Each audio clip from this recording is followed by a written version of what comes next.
Hello friends, எஸ்ஆர்கேஜி food சேனலின் அன்பான வணக்கம். ஃப்ரெண்ட்ஸ், இங்கே பாருங்கள், நம்ம தாளிக்காமலே குக்கர்லேயே எல்லாமே சேர்த்து தக்காளி சாதம் ரெடி பண்ணியிருக்கேன். சீக்கிரமாக நம்ம ரெடி பண்ணிடலாம், ஒரு 7-8 நிமிஷத்துலேயே. இங்கே பாருங்கள், அரிசி மட்டும்தான் 5 நிமிஷம் ஊறணும். இங்கே பாருங்கள், சூப்பராக இருக்கும். இந்த வெங்காயம் பாருங்கள், பெருசாக போடுறோம் இல்லையா, இது கூடையும் இந்த தக்காளியும் எடுத்து வச்சுட்டு சாப்பிட்றதுக்கு ரொம்ப நல்லாவே இருக்கும். இங்கே பாருங்கள், பூண்டு ஊறுகாய் தான் வச்சுருக்கேன். அப்பளம், பூண்டு ஊறுகாய் வச்சு சாப்பிட்டா ரொம்பவே நல்லாயிருக்கும். இங்கே பாருங்கள், லஞ்ச் பாக்ஸ்லேயும் நம்ம ரெடி பண்ணி கொடுக்கலாம், ரொம்பவே நல்லாயிருக்கும் ஃப்ரெண்ட்ஸ். ஒரு படி அரிசி எடுத்திருக்கேன், சாப்பாட்டு அரிசி தான். தண்ணி விட்டு ஒரு அரை மணி நேரம் ஊற வச்சிடலாம் ஃப்ரெண்ட்ஸ். அப்படி தட்டு போட்டு மூடி வச்சிடலாம் ஃப்ரெண்ட்ஸ்.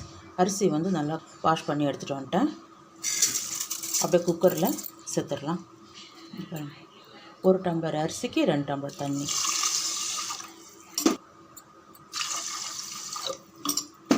இந்த சாதத்துக்கு தகுந்த உப்பு, கல் உப்பு, 1 டீஸ்பூன் இஞ்சி பூண்டு பேஸ்ட்டு,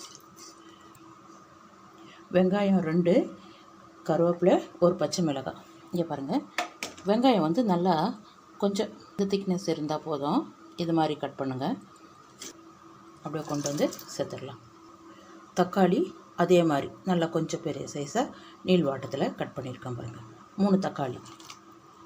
நம்ம எடுத்துருக்கிற அரிசிக்கு தகுந்த மாதிரி, நான் சின்ன படியால் தான் எடுத்துருக்கேன் பாருங்கள். ஒரு கைப்பிடி புதினா, கொஞ்சமாக மல்லி இலை, 1 டீஸ்பூன் காஞ்ச மிளகாத்தூள், இன்னும் ஒரு அரை டீஸ்பூன் மஞ்சத்தூள், 1/4 டீஸ்பூன். நல்லா கலந்து விடுங்க. இங்கே பாருங்கள், 3 டீஸ்பூன் எண்ணெய், ரீஃபைண்ட் ஆயில் தான் விட்டுருக்கேன். அப்படியே நல்லா கலந்து விடுங்க. ஸ்டவ் ஆன் பண்ணிடலாம். உப்பு காரம் இருக்கான்னு ஒரு டைமை செக் பண்ணிவிடுங்க. இங்கே பாருங்கள், அப்படியே மூடி வைங்க. என்னுடைய குக்கர் வந்து 1 விசில் வந்தால் ரெடி ஆகிடும். 1 விசில் வரட்டும் ஃப்ரெண்ட்ஸ். இங்கே பாருங்கள், சூப்பரான தக்காளி சாதம் ரெடி ஆகிடுச்சு. இங்கே பாருங்கள், ஒரு 7-8 நிமிஷத்துலேயும் நம்ம ரெடி பண்ணிடலாம். இங்கே பாருங்கள், ரொம்பவே நல்லாயிருக்கும் ஃப்ரெண்ட்ஸ். இங்கே பாருங்கள், எவ்வளோ ஒரு உதிரியாக இருக்குது பாருங்கள், சூடாக இருக்குது. இங்கே பாருங்கள், சூப்பராக இருக்கும் ஃப்ரெண்ட்ஸ் தக்காளி சாதம். இங்கே பாருங்கள், வாங்க ஃப்ரெண்ட்ஸ் சாப்பிட போகலாம். ஃப்ரெண்ட்ஸ், இங்கே பாருங்கள், சூப்பரான தக்காளி சாதம் தான் ரெடி பண்ணியிருக்கேன், ரொம்பவே நல்லாயிருக்கும் ஃப்ரெண்ட்ஸ். ஃப்ரெண்ட்ஸ், இங்கே பாருங்கள், ரவை கேக்கு தான் ரெடி பண்ணியிருக்கேன், ரொம்பவே நல்லாயிருக்கும் ஃப்ரெண்ட்ஸ். வாங்க ஃப்ரெண்ட்ஸ் வீடியோக்குள்ளே போகலாம். ஃப்ரெண்ட்ஸ், இங்கே பாருங்கள், அப்படியே ஒரு நைஃப் வச்சு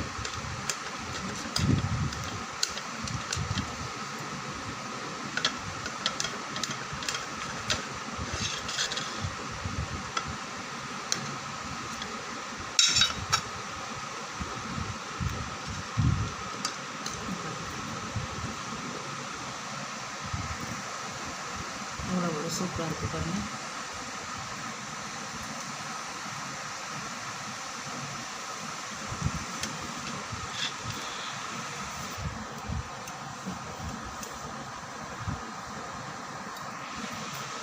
இவ்வளோ நைஸாக இருக்குது பாருங்கள். ஒரு கப்பு, 1 டம்ளர் ரவை எடுத்துருக்கேன். இதே அளவில் எல்லாமே எடுத்துக்கலாம். கப்பு, டம்ளர் எது வேணால் எடுத்துக்கலாம். இங்கே பாருங்கள், வறுத்த ரவை தான் எடுத்துருக்கேன். இங்கே பாருங்கள், அப்படியே ஜாரில் சேர்த்துடலாம். இங்கே பாருங்கள், 3/4 கப்பு சர்க்கரை, 2மே நல்லா நைஸாக அரைச்சிடலாம். இங்கே பாருங்கள், நல்லா அரைச்சிருக்கேன். இந்த அளவுக்கு இருந்தால் போதும். இதை வேறு பாத்திரத்தில் மாற்றிடலாம். இங்கே பாருங்கள், ஒரு முட்டை, சர்க்கரை பிடிச்ச ஜார்லேயே தான் சேர்த்துருக்கேன். இங்கே பாருங்கள், 3/4 டம்ளர் பால், கொஞ்சமாக விடுங்க, அதுக்கப்புறம் கலந்து விட்டுக்கலாம். இதையும் நல்லா அரைச்சி இந்த மாவுலேயே சேர்த்துடலாம். அப்படியே கொண்டு வந்து மாவுலேயே சேர்த்துருங்க. இங்கே பாருங்கள், பேக்கிங் பவுடர் 3/4 டீஸ்பூன் எடுத்துருக்கேன். பேக்கிங் பவுடர் சேர்த்துட்டேன். ஒரு 1/4 டீஸ்பூன் ஆப்பச்சோடா, தூள் உப்பு. இதை நல்லா கலந்து விடுங்க. இங்கே பாருங்கள்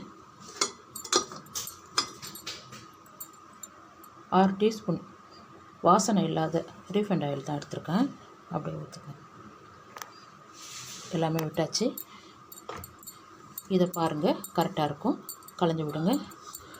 கொஞ்சம் திக்காக இருந்ததுன்னா நம்ம எடுத்து வச்சுருக்க இன்னும் கொஞ்சம் பால் இருக்குது இல்லையா, இதையும் சேர்த்து கலந்து விட்டுடுங்க. இங்கே பாருங்கள் நல்லா கலந்தாச்சு. இங்கே பாருங்கள் அளவு பாருங்கள். வெனிலா எசன்ஸு 1/2 டீஸ்பூன் மட்டும் விடுங்க. நல்லா கலந்து விட்டுடுங்க. இந்த அளவுக்கு இருந்தால் போதும். இங்கே பாருங்கள் பாத்திரத்தில் எண்ணெய் விட்டுருக்கேன். சுற்றிலையும் நல்லா எண்ணெய் தடவி விட்டுட்டுங்க. மைதா மாவு இருந்தால் சேருங்க, கோதுமை மாவு ஏதாவது இருந்தால் மேலே லைட்டாக அப்படியே தடவி விட்டுடுங்க. இங்கே பாருங்கள் மாவெல்லாம் கலந்து விட்டுட்டேன். நம்ம கலந்து வச்சுருக்கிறத அப்படியே ஊற்றுங்க.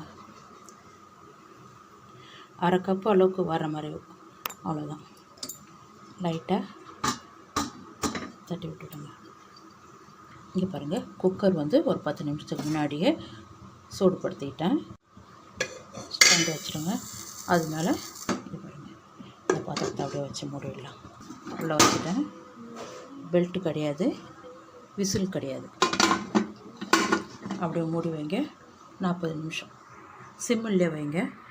இங்கே பாருங்கள் வடை எடுக்கிற கொஞ்சம் கூட ஒட்டலை பாருங்கள். அதை எடுத்துடலாம். ஃப்ரெண்ட்ஸ் இங்கே பாருங்கள் நான் நட்ஸ் எல்லாம் சேர்க்கலை. அப்படியே இந்த சைட்லெல்லாம் கத்தி கொடுத்து அப்படியே தட்டை எடுத்து தலைக்கீழே அப்படியே கவுத்துடலாம்.